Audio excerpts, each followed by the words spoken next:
ಇವರು ಅಧ್ಯಕ್ಷರು ಇವರು ಎಲ್ಲ ಕೆಲಸ ಮಾಡಿ ಆಮೇಲೆ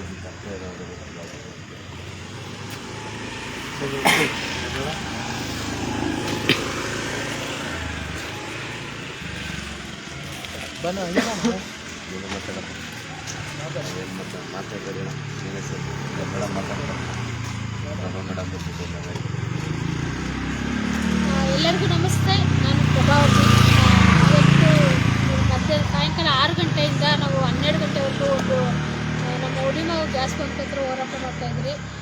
ಅದಕ್ಕೆ ನಮಗೆ ನ್ಯಾಯ ಸಿಕ್ಕಲಿಲ್ಲ. ಈಗ ಇಷ್ಟೊತ್ತಿನಲ್ಲಿ ಬಂದು ಒಂದು ಕಂಪ್ಲೇಂಟ್ ಕೊಟ್ಟಿದ್ದೀರಿ. ಇವಾಗ ಅಲಕ್ ಅನ್ನೋರು ಬರಲಿಲ್ಲ. ಕೊನೆಗೂ ಮ್ಯಾನೇಜರು ಅಲಕ್ ಸಿಂಗ್ ಅವರು ಬರಲಿಲ್ಲ. ಅವ್ರ ಬದಲಾಗಿ ಇನ್ನೊಬ್ಬರನ್ನ ಮ್ಯಾನೇಜರ್ನ ಕಳಿಸಿದ್ರು. ಉಳಿಮಾವು ಸ್ಟೇಷನ್ಗೆ ಒಂದು ಕಂಪ್ಲೇಂಟ್ ಕೊಟ್ಟಿದ್ದೀರಿ. ಅಲಕ್ ಅವ್ರನ್ನ ಬೆಳಗ್ಗೆ ಕರೆಸಿ ಮಾತಾಡಿ ಅದನ್ನು ಪ್ರಾಬ್ಲಮ್ ಆಗಿದೆ ಉಳಿಮಾವು ಸ್ಟೇಷನಲ್ಲಿ, ಅದನ್ನು ಬಗೆಹರಿಸ್ತೀನಿ ಅಂತ ಹೇಳಿದ್ದಾರೆ.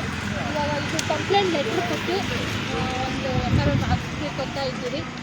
ನೋಡಿ, ಬೆಳಗ್ಗೆ ಆದಷ್ಟು ನಮ್ಮ ಆಟೋ ಡ್ರೈವರ್ಸು ಉಳಿಮಾವು ಸ್ಟೇಷನ್ ಹತ್ರ ಒಂದು 10-11 ಗಂಟೆ ಒಳಗಡೆ ಬರಬೇಕು.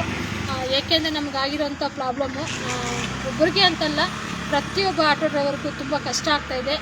ನಮಗೇನಿಲ್ಲ ಅಂದರೂ ಡೈಲಿ ಒಂದು 100 ರಿಂದ 150 ರೂಪಾಯಿವರೆಗೂ ಲಾಸ್ ಆಗ್ತಾಯಿದೆ ಆ ಬಂಕಲ್ಲಿ ಗ್ಯಾಸ್ ಹಾಕೋರ್ಗೆ ಮಾತ್ರ. ಇನ್ನು ಬೆಂಗಳೂರಲ್ಲಿ ಯಾವುದು ಗಾಡಿಗೆ 100 ರಿಂದ 150 ಒಂದು ಗಾಡಿಗೆ 100 ರಿಂದ 150 ರೂಪಾಯಿ ನಮಗೆ ಲಾಸ್ ಆಗ್ತಾಯಿದೆ. ಯಾವ ಥರ ಲಾಸ್ ಅಂತಂದರೆ ಪ್ರೆಜರ್ ಕೊಡ್ತಾ ಇಲ್ಲ. ಮತ್ತು ಅದನ್ನು ಯಾವುದೋ ಒಂದು ಇದಿಟ್ಟಿದ್ದಾನೆ, ಒಂದು ಲಾಕ್ ಅಂತ ಆನ್ ಆ್ಯಂಡ್ ಆಫ್, ಅದನ್ನು ಆನ್ ಮಾಡಿದ್ರೆ ಮಾತ್ರ ಪ್ರೆಜರ್ ಬರುತ್ತೆ, ಆಫ್ ಮಾಡಿದ್ರೆ ಪ್ರೆಜರ್ ಬರೋದಿಲ್ಲ. ಆ ಥರ ಆಗಿಬಿಟ್ಟು ನಮ್ಗೆ ತುಂಬಾ ಪ್ರಾಬ್ಲಮ್ ಆಗ್ತಾಯಿದೆ. ಬಟ್ ನಮಗಿದು ನ್ಯಾಯ ಸಿಗಬೇಕು ಅಂತಂದರೆ ಬೆಳಗ್ಗೆ ಬರಬೇಕು. ಅಲಾಕ್ ಅವ್ರನ್ನ ಕರೆಸ್ತೀವಿ, ನಾನು ಮಾತಾಡಿಸ್ತೀನಿ ಅಂತ ಒಪ್ಕೊಂಡಿದ್ದೆ ಉಳಿಮಾವು ಸ್ಟೇಷನಲ್ಲಿ. ಯಾವುದೇ ರೀತಿ ನಿಮ್ಗೆ ಏನೇ ಪ್ರಾಬ್ಲಮ್ ಆಗಿದೆ ಸಾಲ್ವ್ ಮಾಡಿಕೊಡ್ತೀನಿ ಅಂತ ಹೇಳಿದ್ದಾರೆ. ಸಬ್ ಇನ್ಸ್ಪೆಕ್ಟರ್ ಹೆಸರು ಕೇಳಿಲ್ಲ ನಾನು. ಅವ್ರು ಹೇಳಿದ್ದಾರೆ, ಸಾರು ಒಪ್ಕೊಂಡಿದ್ದಾರೆ. ನಮಗೆ ತುಂಬ ಖುಷಿ ಆಗ್ತಾಯಿದೆ.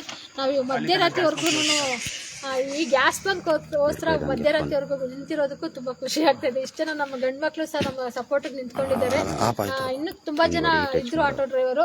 ನೀವು ಹೋಗಿ ನಾವು ಅದನ್ನ ಬಗೆಹರಿಸ್ಕೊಂಡು ಬರ್ತೀವಿ, ಎಲ್ಲರೂ ವೇಟ್ ಮಾಡೋದು ಬೇಡ ಅಂತ ಹೇಳಿದ್ರು.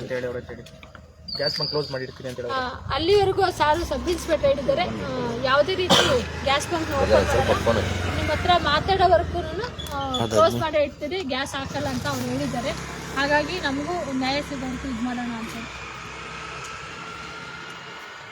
ನಮಸ್ಕಾರ ನಮ್ಮ ಚಾಲಕರಿಗೆ. ಏನಂದರೆ ಇದು ಇಲ್ಲಿ ಯಾವ ಏರಿಯಾಪ್ಪ ಇದು? Ulimavu CNG bunk. CNG ಬಂಕಲ್ಲಿ ಮ್ಯಾಕ್ಸಿಮಮ್ ಆಟೋ ಗ್ಯಾಸ್ ಟ್ಯಾಂಕ್ ಬಂದು 4.25 kg ಬರುತ್ತೆ. ಏನು 4.25 kg, 4 kg ಲಾಸ್ಟು. ಈ CNG ಬಂಕಲ್ಲಿ, ಉಳಿಮಾವು ಬಂಕಲ್ಲಿ ಏನು ಮಾಡ್ತಾರೆ ಅಂದರೆ ದರೋಡೆ. ಯಾವ ಥರ ಅಂದರೆ ಒಂದು 10-20 ರೂಪಾಯಿ ಡ್ರೈವರ್ಗಳು ಕೇಳಿದ್ರೆ ಕಸ್ಟಮರ್ಗಿರಲಿ ಪೊಲೀಸ್ ಸ್ಟೇಷನಲ್ಲಿ ಇಮಿಡಿಯೇಟ್ಲಿ ಕೇಸ್ ಹಾಕ್ತಾರೆ. ಈ ಬಂಕರು 500 ರೂಪಾಯಿ ಮೇಲೆ 5 ಲೀಟ್ರ್ ಮೇಲೆ 5.5 ಲೀಟ್ರು 6 ಲೀಟ್ರ್ ಹೊಡಿತಾರೆ. ಏನೋ ಆ ಥರ ಹೊಡೆಯೋದೋಸ್ಕರ ಇದು CNG ಬಂಕು. ಏನು ಮ್ಯಾನೇಜರ್ ಇದ್ದಾನೆ, ಏನಪ್ಪ ಮ್ಯಾನೇಜರ್ ಹೆಸರು? ಅಲಕ್ ಅಂತ. ಏನು ಉಳಿಮಾವು CNG ಬಂಕ್ ಇದೆ ಅಲಕ್, ಅವನ ಮೇಲೆ ಈ ಪೊಲೀಸ್ ಸ್ಟೇಷನ್ ಬಂದು ಈ ಸ್ಟೇಷನಲ್ಲಿ circle inspector, sub inspector, double star ಅವ್ರು ಬಂದು ಗ್ಯಾಸ್ ಬಂಕ್ ನಿಂತ್ಕೊಂಡು ಮಾತುಕತೆ ಮಾತಾಡಿ ಈಗ FIR ಕಾಪಿ ಕೊಟ್ಟಿದ್ದಾರೆ. ಅಲ್ಲೇ ಬೆಳಿಗ್ಗೆ ಬಂದು ಏನಾಗಿದೆ ಏನಿಲ್ಲ ಅಂತ ಬಂಕ್ ಸರಿಯಾಗಿ ಮಾಡಿಲ್ಲ ಅಂದರೆ ಕಾನೂನು ಪ್ರಕಾರನೇ ನಾವು ಇವನ ಮೇಲೆ FIR ಮಾಡ್ಸೋಕ್ಕೆ ಸಿದ್ಧವಾಗಿದ್ದೀವಿ. FIR ಕಾಪಿ ಅಂತೂ ಬಂದಿದೆ, ಕೋರ್ಟಲ್ಲೂ ಕೇಸ್ ನಡ್ಸೋಕ್ಕೆ ಸಿದ್ಧವಾಗಿದ್ದೀವಿ. ಯಾಕಂದರೆ ಈ ಥರ ಒಬ್ಬ ಡ್ರೈವರ್ಗೆ ಆಗಿರ್ಬೋದು, ಎಷ್ಟೊಂದು ಜನ ಡ್ರೈವರ್ಗಳಿಗೂ ಆಗಿದೆ. ನಮ್ಮ ತಾವ ಲೈವ್ ವಿಡಿಯೋ ಇದೆ. ಈ ಅಲಕ್ ಮಾಡಿರೋದು CNG ಗ್ಯಾಸ್ ಬಂಕಲ್ಲಿ ಪ್ರತಿಯೊಂದು ಲೈವ್ ವಿಡಿಯೋ ಇದೆ. ಆ ಮೀಟ್ರ್ ಯಾವ ಥರ ಓಡ್ತಾ ಇದೆ, ಯಾವ ಥರ ಓಡ್ತಾ ಇಲ್ಲ ಅಂತ ಸಂಪೂರ್ಣ ವಿಡಿಯೋ ಇದೆ. ಬೇಕಂದ್ರೆ ಕೋರ್ಟಲ್ಲೂ ಪಟೀಸ್ ಮಾಡೋಕ್ಕೆ ನಾವು ಸಿದ್ಧವಾಗಿದ್ದೀವಿ. ಈ ಥರ ಕೆಲಸ ಮಾಡೋದು ನಿಲ್ಲಿಸ್ಬಿಡಿ, ಯಾವ CNG ಬಂಕ್ ಅವ್ರು ಇದ್ರು. ಈಗ ಇದು ಅಲಕ್ ಏನು ಮ್ಯಾನೇಜರ್ ಇದ್ದಾರೆ CNG ಬಂಕು, ಅವ್ರ ಮೇಲೆ FIR ಕಾಪಿ ಹಾಕಿದ್ದೀವಿ. ನಾಳೆ ದಿವಸ ಇನ್ನೊಂದು ಬಂಕ್ ಅವ್ರು ಮಾಡ್ರೆ ಅವ್ರ ಮೇಲೇನು ಚಾಲಕರು ಏನು ನಿಂತಿದ್ದಾರೆ, ಪ್ರತಿಯೊಬ್ಬರು ಸಂಘಟನೆ ಅಧ್ಯಕ್ಷರು ಬಂದು ಬೆಳಿಗ್ಗೆ 10 ಗಂಟೆ ನಿಂತ್ಕೋತಾರೆ. ಅಲಕ್ ಮೇಲೆ ಕೇಸ್ ಮಾಡೋಕ್ಕೆ ಸಿದ್ಧವಾಗಿದ್ದೀವಿ. ನಮಸ್ಕಾರ. ಇನ್ನೊಂದು ಮಾಹಿತಿ ಏನಂತಂದ್ರೆ, ನಮಗೆ ಬಜಾಜ್ ಗಾಡಿಯಲ್ಲಿ ಬರೀ 4.5 ಲೀಟರ್ ಮಾತ್ರ ಇಡಿಸುತ್ತೆ, 4.5 kg ಮಾತ್ರ CNG ಇಡಿಸುತ್ತೆ. ಬಟ್ ಉಳಿಮಾವಲ್ಲಿ ಇರುವಂತ CNG ಬಂಕು 532 ಅದು ಸೈಟ್ ನಂಬರು. ಆ ಬಂಕಲ್ಲಿ ಮಾತ್ರ ನಮಗೆ 5 ರಿಂದ 6 kg ವರೆಗೂ ಗ್ಯಾಸ್ ಇಡಿಸ್ತಾ ಇದೆ. ಅದು ಮೇನ್ ಪ್ರಾಬ್ಲಮ್ ಇದೆ. ಯಾಕೆಂದ್ರೆ ನಮ್ಮ ಆಟೋ ಚಾಲಕರು ನಮ್ಮ ಇವಾಗ ರ್ಯಾಪಿಡೋದಿಂದ ಡ್ಯೂಟಿ ಮಾಡೋದೇ ತುಂಬಾ ಕಷ್ಟವಾಗಿದ್ದಾರೆ ಜೀವನ ಮಾಡೋಕ್ಕೆ. ಅದರಲ್ಲಿ ಇವಾಗ ಗ್ಯಾಸ್ ಬಂಕರು ನಮ್ಮ ಹೊಟ್ಟೆ ಮೇಲೆ ಹೊಡಿತಾ ಇದ್ದಾರೆ ಅಂದ್ರೆ ನಾವು ಆಟೋ ಡ್ರೈವರ್ ಎಲ್ಲಿ ಹೋಗ್ಬೇಕು, ಯಾವ ತರ ಜೀವನ ಮಾಡ್ಬೇಕಂತ ಗೊತ್ತಿಲ್ಲ. ಅವನೆಲ್ಲ ಪಾಪ AC ರೂಮಲ್ಲಿ ಕುತ್ಕೊಂಡು ಬಿರಿಯಾನಿ ತಿಂತಾ ಇದ್ದಾನೆ. ನಮ್ಮ ಆಟೋ ಡ್ರೈವರ್ ಫುಟ್ಪಾತ್ ಮೇಲೆ ಚಿತ್ರಾನ್ನ ತಿನ್ನೋಂಥ ಪರಿಸ್ಥಿತಿ ನಾವು ನಿಂತ್ಕೊಂಡಿದ್ದೀರಿ. ದಯವಿಟ್ಟು ನಮ್ಮ ಆಟೋ ಡ್ರೈವರ್ ಎಚ್ಚರಿಸ್ಕೊಬೇಕು. ಉಳಿಗಾವ್ ಇರುವಂಥದ್ದು ಗ್ಯಾಸ್ ಬಂಕ ನಾಳೆ ಉಳಿಗಾವ್ ಸ್ಟೇಷನ್ ಅಂತ ಬಂದು ನಾಳೆ 10 ಗಂಟೆಗೆ ನಾಳೆ 10 ಗಂಟೆಗೆ ನಾವು ಬರ್ತಾ ಇದ್ದೀವಿ. ದಯವಿಟ್ಟು ಆದಷ್ಟು ನಮ್ಮ ಆಟೋ ಡ್ರೈವರ್ನ ಬರಬೇಕು ಅಂತ ನಾನು ಈ ಮೂಲಕ ಕೇಳ್ತೀನಿ. ಯಾಕೆ ಅಂತಂದರೆ ಒಬ್ಬರು ಧ್ವನಿ ಎತ್ತರೆ ಇನ್ನೊಬ್ರಿಗೆ ಅವರು ಕೈ ಜೋಡಿಸಿದ್ರೆ ನಮ್ಮ ಆಟೋ ಡ್ರೈವರ್ ಒಗ್ಗಟ್ಟು ಏನು ಅಂತೇಳಿ ಒಬ್ಬ ಗ್ಯಾಸ್ ಬಂಕನ್ನು ತಿಳಿಸ್ಕೊಡ್ಬೇಕು ಅಂದರೆ ಎಲ್ಲರೂ ನಾವು ಕೈ ಜೋಡಿಸ್ಬೇಕು. ಇವತ್ತು ನನಗಾಗಿದೆ ಪ್ರಾಬ್ಲಮ್ಮು, ನಾಳೆ ನಿಮಗಾಗ್ಬೋದು. ನೀವೇನೋ ಮಾಡ್ಕೊಂಡು ಹೋಗಿ ಪರವಾಗಿಲ್ಲ, ನಾವ್ಯಾಕೆ ಬರಬೇಕು ಅಂತ ನಿಜವಾಗ್ಲೂ ಯೋಚನೆ ಮಾಡಿದ್ರೆ ನಾಳೆ ಹೊತ್ತಿನ ನಿಮ್ಮ ಜೋಬ್ಗೆ ಕತ್ರಿ ಬೀಳುತ್ತೆ.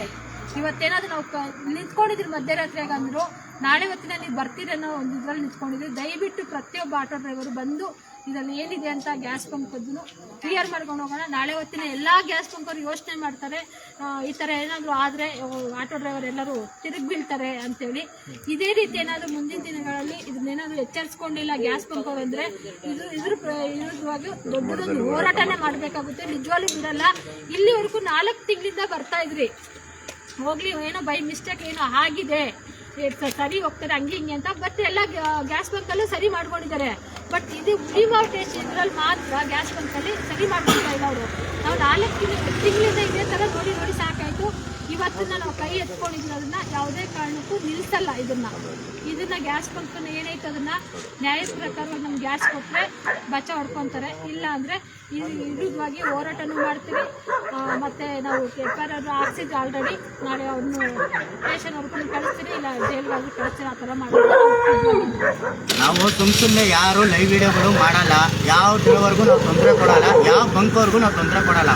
ನಮ್ಮ ತವ ಆಧಾರ ಪ್ರೂಫ್ ಸಾಕ್ಷಿನೂ ಇದೆ. ಗಾಡಿ ಎಲ್ ಲೈಟಲ್ಲಿ ಇದೆ, ಮ್ಯಾಕ್ಸಿಮಮ್ 40 ಕಿಲೋಮೀಟರ್ ಓಡುತ್ತೆ. ಆರೆಂಜ್ ಲೈಟಲ್ಲಿ ಬಂದು ಗ್ಯಾಸ್ ಹಿಡಿದ್ರೆ ನೋಡಿ ಈ ಥರ ಹಿಡಿತಾರ ಗ್ಯಾಸು. ಈ ಥರ ಗ್ಯಾಸು ಓವರಾಗಿ ಹಿಡಿದ್ರೆ ಮ್ಯಾಕ್ಸಿಮಮ್ ಅರ್ಧ 1/4 ಲೀಟ್ರ್ ಟ್ಯಾಂಕ್ ಇದೆ ಗ್ಯಾಸಲ್ಲಿ.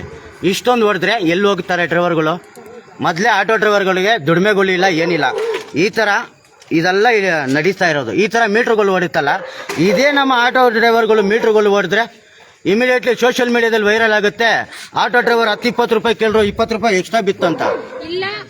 ಇಲ್ಲ ಅಂದ್ರೆ ಬಜಾಜ್ CNG ಓಪನ್ ಮಾಡಿದಾರಲ್ವಾ, ಬಜಾಜ್ ಕಂಪ್ನಿ ಏನಿದೆಯೋ, ಇಲ್ಲ ನಮ್ಮ ಗ್ಯಾಸ್ ಸಿಲಿಂಡರ್ ಫಿಟ್ ಮಾಡಿದ ಅವ್ರು ನಮಗೆ ಕೊಟ್ಟಿರೋದು ಬರೀ 4.5 kg ಅಂತ ಮಾತ್ರ ಕೊಟ್ಟಿದ್ದಾರೆ. ಸಪೋಸ್ ಏನಾದ್ರು ನಮ್ಮ ಬಜಾಜ್ ಅವರಾದ್ರೂ ಬಂದು ಇಲ್ಲ 4.5 kg ಅಂತಲ್ಲ, ನಾವು ರ್ಯಾಂಕ್ ಕೊಟ್ಟಿದ್ದೀರಿ 5.5 kg 6 kg ಇಡ್ಸೋದಂತ ಅವರು ಬಂದು ಹೇಳಿಕೆ ಕೊಟ್ಟರು ಪರವಾಗಿಲ್ಲ. ಇಲ್ಲ ಅಂದ್ರೆ ನಮ್ಮ ಬಂಕ್ ಅವರು ಅವ್ರು ನಾಳೆ ಬಂದು ನಮ್ಗೆ ಹೇಳಿಕೆ ಕೊಡಬೇಕು, ಅದನ್ನ ಏನಾಗುತ್ತೆ ಅಂತ.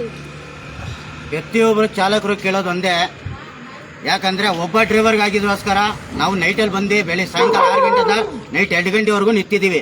ಬೆಳಿಗ್ಗೆ 10 ಗಂಟೆ ಪ್ರತಿಯೊಬ್ಬರು ಡ್ರೈವರ್ಗಳು ಬರಬೇಕು. ಪ್ರತಿಯೊಬ್ಬರು ಸಂಘಟನೆ ಅಧ್ಯಕ್ಷರು ಬಂದು ಒಬ್ಬ ಚಾಲಕನ ಪರವಾಗಿ ಧ್ವನಿ ಎತ್ತಬೇಕು ಆಗುತ್ತೆ. ನಮಸ್ಕಾರ. ಇನ್ನೂ ಒಂದು ಹೇಳಕ್ಕೆ ಇಷ್ಟಪಡ್ತೇನೆ. ಈ ಕಂಪ್ಲೇಂಟು ಇದು ಒಂದೇ ಸಲ ಅಲ್ಲ ಕೊಟ್ಟಿರೋದು. ಇದು ನಾನು ಕೊಟ್ಟಿರೋದು ಇದು 2ನೇ ಸಲ. ಫಸ್ಟ್ನೇ ಸಲ ವಯಸ್ಸಾಳ ಬರುತ್ತೆ, 5 ಸಲ ಕಳಿಸಿದೆ. ಅದೇ 5 ಸಲ ವಯಸ್ಸಾಳ ಕಳಿಸಿ ಮಾತಾಡಿದಾಗ ಕಂಪ್ಲೇಂಟ್ ಮೇಲೆ ಕಂಪ್ಲೇಂಟ್ ಕೊಡ್ತಾನೆ ಇದ್ದೆ, ಅದು ಅವರು ಸರಿ ಮಾಡ್ಕೊಡ್ತಾ ಇರಲಿಲ್ಲ. ಅವರು ಆ ಟೈಮಲ್ಲಿ ಪೊಲೀಸರು ಬಂದಾಗ ಕ್ಲೋಸ್ ಮಾಡೋರು. ಪೊಲೀಸರು ಹೋದಡ್ಗೆ ಹಿಂದೆನೇ ಓಪನ್ ಮಾಡ್ಕೊಳ್ಳೋರು. ಓಪನ್ ಮಾಡ್ಕೊಂಡು ಏನು ಮಾಡ್ತಾರೋ ಆಗ್ತಾಯಿದ್ರು. ಅದು ಸಮಸ್ಯೆದಲ್ಲಿರೋದು ಇವಾಗ ನಮ್ಗೇನಂದ್ರೆ ನಾವು ಕೇಳ್ತಾ ಇರೋದು ಈ ಥರ ಏನಕ್ಕೆ ಮಾಡ್ತೀರಾ ಅಂತ ಕೇಳಿದಾಗ ಅಲ್ಲಿ ಅಲೋಕವರು ಬರ್ತೀನಿ ಅಂತೇಳಿ ಸುಮಾರು ಸಲ ಯಾಮರ್ಸಿದ್ದಾರೆ. ಕಂಪ್ಲೇಂಟ್ ಸಾಹೇಬರು ಸುಧಾ ಫೋನ್ ಮಾಡಿದಾಗ ಸಾಹೇಬ್ರಿಗೂ ಸುಧಾ ಬರ್ತೀನಿ ಬೆಳಗ್ಗೆ ಅಂತ ಹೇಳಿದವರು ಬರಲಿಲ್ಲ. ಮತ್ತೆ ಅಲ್ಲಿರೋ ಸೂಪರ್ವೈಸರ್ ಫೋನ್ ಮಾಡಿ ಕರೆದಾಗ ನಾನು ಬೆಳಿಗ್ಗೆ ಬರ್ತೀನಿ ಅಂತ ಹೇಳಿದ್ರು. ಅವಲ್ಲೂ ಸುಧಾ ಬರಲಿಲ್ಲ. ನಾವು ಸುಮಾರು ಸಲ ಸ್ಟೇಷನ್ ಬಾಗಿಲಿಗೆ 5 ಸಲ ಬಂದಿದ್ದೀನಿ, ನನಗೆ ನ್ಯಾಯ ಸಿಕ್ಕಿಲ್ಲ. ನನಗೆ ಬೇಕಾಗಿರೋದು ನ್ಯಾಯ. ದಯವಿಟ್ಟು ಚಾಲಕರು ಪ್ರತಿಯೊಬ್ಬರಿಗೂ ಅನ್ಯಾಯ ಆಗ್ತದೆ. ದಯವಿಟ್ಟು ಬಂದು ಎಲ್ಲರೂ ಸುಧಾ ನಮ್ಮ ನೆರವಾಗಿ ನಿಂತ್ಕೊಳ್ಳಿ ಅಂತ ನಾನು ಕೇಳ್ಕೊತಾ ಇದ್ದೀನಿ. ಪ್ರತಿಯೊಬ್ಬ ಚಾಲಕರ ಹತ್ರನೂ ಕೇಳ್ತಾ ಇರೋದು ಇವತ್ತು ನನಗಾಗಿದೆ, ನಾಳೆ ಪ್ರತಿಯೊಬ್ಬ ಚಾಲಕನಿಗೂ ಆಗುತ್ತೆ. ಯಾಕೆಂದ್ರೆ ನಾನು ಕೇಳ್ಕೊಳ್ಳೋದು ಇಷ್ಟೇ, ಎಲ್ಲರೂ ಬಂದು ದಯವಿಟ್ಟು ನಮ್ಮ ಸಹಾಯಕ್ಕೆ ನಿಂತ್ಕೊಳ್ಳಿ ಅಂತ ಪ್ರತಿಯೊಬ್ಬರಲ್ಲೂ ಕೈ ಮುಗಿದು ಕೇಳ್ಕೊತಾ ಇದ್ದೀನಿ.